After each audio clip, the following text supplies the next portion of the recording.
Grandma's will. My siblings got $3 million each. I got a rusty key. The worthless grandchild gets worthless junk? My brother laughed, burning my photos. I stayed quiet at the funeral, because I knew what the key opened, and they'd just signed away their rights to it. The lawyer's office smelled like old leather and disappointment. My siblings sat in their designer clothes, barely containing their glee, as Mr. Whitman read through Grandma Cecilia's will. $3 million each for Brandon. $3 million for Ashley. $3 million for Marcus. Properties divided equally among them. Investment portfolios transferred. Even her jewelry collection, the one I'd held her catalog every summer, split 3 ways. And to my granddaughter, Josephine Marie Caldwell.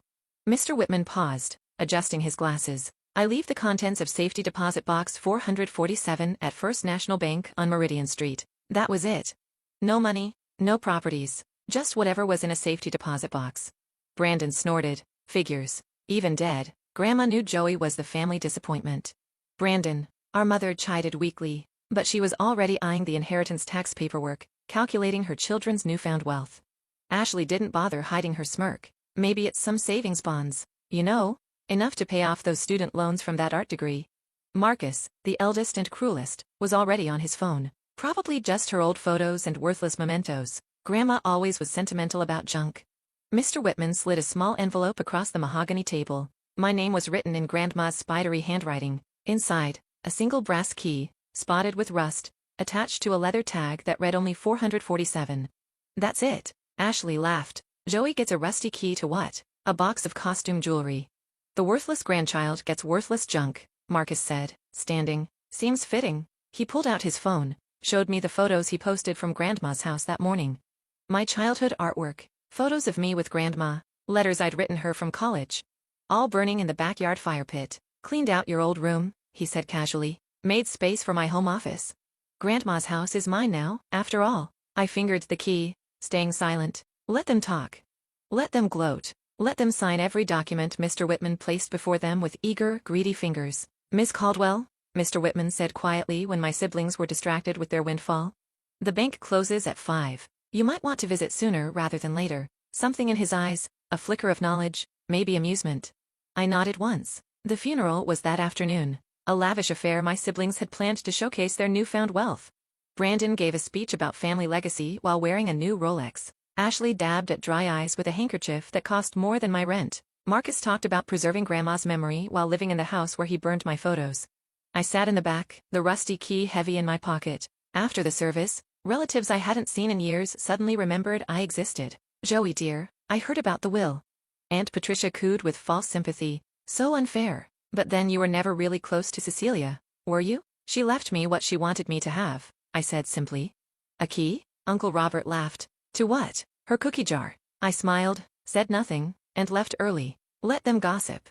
Let them pity poor Joey with her art degree and her rusty key. First National Bank on Meridian Street was an old building, the kind with marble columns and tellers who knew your name. Mrs. Chen at the safety deposit desk smiled when she saw me. Miss Caldwell, we've been expecting you. She took the key, examined it. Box 447. Your grandmother was very specific about the instructions for this box. Instructions? She led me to the vault past rows of identical boxes. She said you come alone.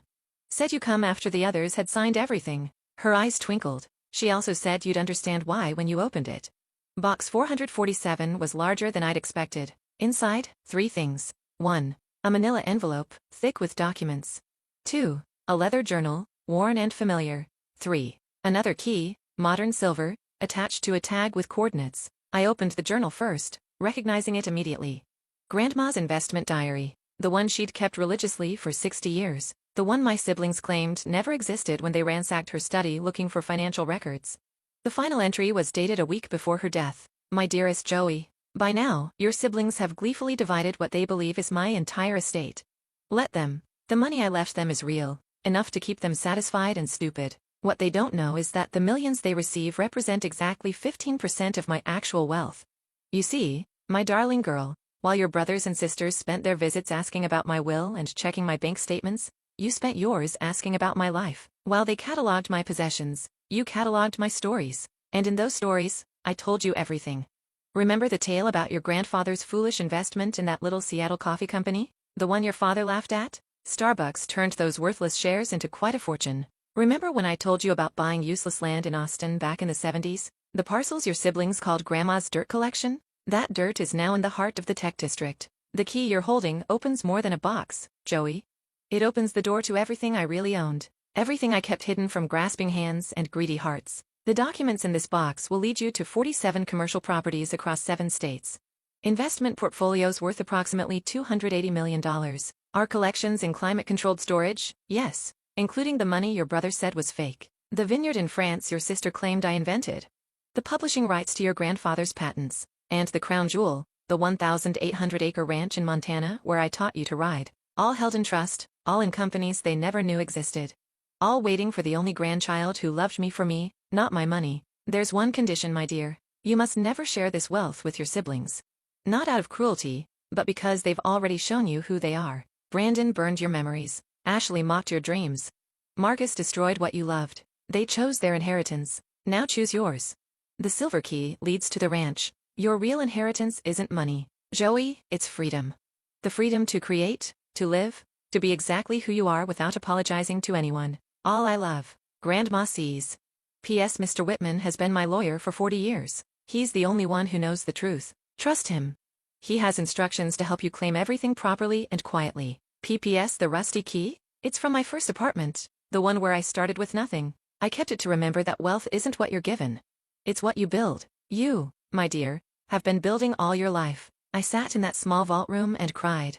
Not from grief, I'd done that already, but from the sheer magnitude of her faith in me. While everyone else saw the struggling artist, the unmarried granddaughter, the one who couldn't afford designer clothes or fancy cars, Grandma saw the truth. She saw the girl who spent summers learning her recipes instead of asking for money, who helped organize her photos instead of appraising her jewelry, who asked about her childhood in Poland instead of her stock portfolio. The manila envelope contained digits, titles, account numbers, contact information for lawyers and property managers, an empire hidden in plain sight. The ranch alone was worth more than what my siblings had inherited combined. I called Mr. Whitman from the bank. Ah, Josephine, he said warmly, I trust you found everything in order. She left me. Everything. Not everything, he corrected gently. She left them what they expected. Money. She left you what they never understood was valuable. The rest. My siblings. Signed ironclad documents accepting their inheritance as complete and final. I can't contest what they don't know exists. I could hear his smile. Your grandmother was a brilliant woman. She structured everything perfectly. Shall we meet tomorrow to begin the transfers? I hung up and looked at the silver key. The coordinates led to Montana, to the ranch where I'd spent my happiest summers, where Grandma taught me to ride, to paint landscapes, to see beauty and wild things, where my siblings had never bothered to visit because it was too far from civilization. That evening, I attended the family dinner at Marcus's house, Grandma's house. They toasted their good fortune with champagne that cost more than my monthly salary. At least Joey can afford to eat tonight. Ashley laughed, gesturing at the elaborate spread. Consider it our charity. Yeah, Brandon added, already drunk. Maybe we should set up a fund for her. The Failed Artist Relief Foundation. I smiled, sipped water, and let them talk. Marcus shoved off his plans to gut Grandma's gardens and install a pool. Ashley bragged about quitting her job to become an investor. Brandon had already bought 2 sports cars. What about you, Joey? Mom asked, trying to be kind. Will you be all right? I know Grandma's oversight must hurt. I'll be fine, I said honestly. Grandma left me exactly what she meant to. A rusty key. Marcus laughed again. To what? Did you even check? I did. And it opened what it was supposed to open. Which was? Ashley pressed, sensing something. I stood gathering my things. A door. To what? Brandon demanded. I looked at them. My siblings who've inherited millions but not wisdom, who've gained wealth but not worth, who've burned my photos while sitting in a house worth less than the dirt they'd mocked. To the future Grandma wanted me to have, I said simply, good night. I left them there, confused and irritated but not worried. Why would they worry? They had their millions. They had one. The next morning, I met with Mr. Whitman and began the quiet process of claiming my real inheritance. By the end of the week, I was worth more than my siblings would make in 10 lifetimes. But I didn't buy sports cars or designer clothes. I didn't quit my job at the gallery or move from my small apartment. Not yet.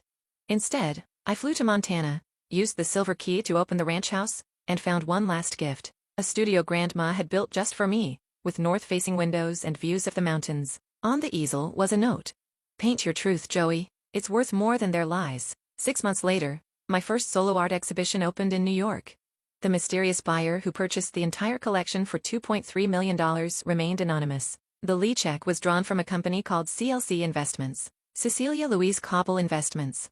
Thanks, Grandma. My siblings came to the opening, of course, drawn by the prestige and the free champagne, calculating how to use my sudden success for their benefit. I always knew you had talent, Ashley lied smoothly. We should talk about investing your earnings. Family helps family. Speaking of family, Marcus interjected, you could use a business manager. I'll give you the family discount. Or you could invest in my new venture, Brandon added. Ground floor opportunity. I smiled at them over my champagne glass. Real champagne now, not the cheap stuff I used to drink. That's kind of you all. But I have excellent financial advisors. They've been managing my portfolio for years. Portfolio? Ashley blinked. What portfolio? The one Grandma helped me build, I said truthfully. After all, she had just not the way they assumed. They exchanged glances, calculating, wondering. But what could they do? They'd taken their millions and signed their papers. They'd mocked the rusty key and burned my memories. And now I stood in a gallery wearing a simple black dress and my grandmother's pearl necklace. The real one, not the copy she'd left in the jewelry box they'd divided. The one she'd hidden in the ranch house with a note for Joey's first exhibition. You know, I said quietly, Grandma once told me that wealth isn't about what you have. It's about what you do with it. Easy to say when you have nothing, Marcus scoffed. I smiled. Exactly.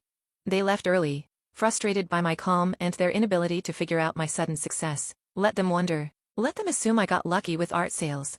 Let them sleep soundly in their paid-off houses while I owned the land beneath 100 others. That night, I called Mr. Whitman. I want to set up a foundation for struggling artists, full scholarships, living stipends, no strings attached. Your grandmother would be proud, he said warmly. What shall we call it? I thought of the rusty key still on my keychain. The key to a first apartment, to humble beginnings, to remembering where you came from? The Rusty Key Foundation, I decided, for artists who have everything but opportunity. Perfect. And your siblings? They got what they wanted, I said. Money without meaning. Wealth without wisdom. Exactly what they deserve. I hung up and looked at the gallery walls, now empty of my paintings but full of promise.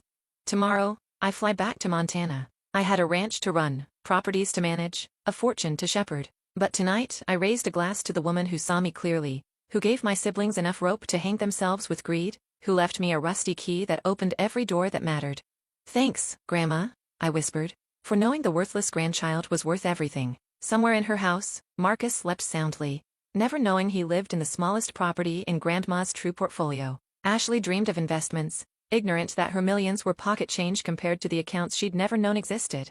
Brandon polished his sports cars, oblivious that I owned the dealership where he'd bought them, and I held a rusty key and smiled. Because Grandma was right, they'd chosen their inheritance, cash they could count and spend and waste. She'd left me something better, everything else, the key to her first apartment, the deed to an empire, the knowledge that being the worthless grandchild had made me the only one worthy of her real trust. $3 million had bought my siblings' silence, their signatures, their willingness to write me off. It was the best investment Grandma ever made.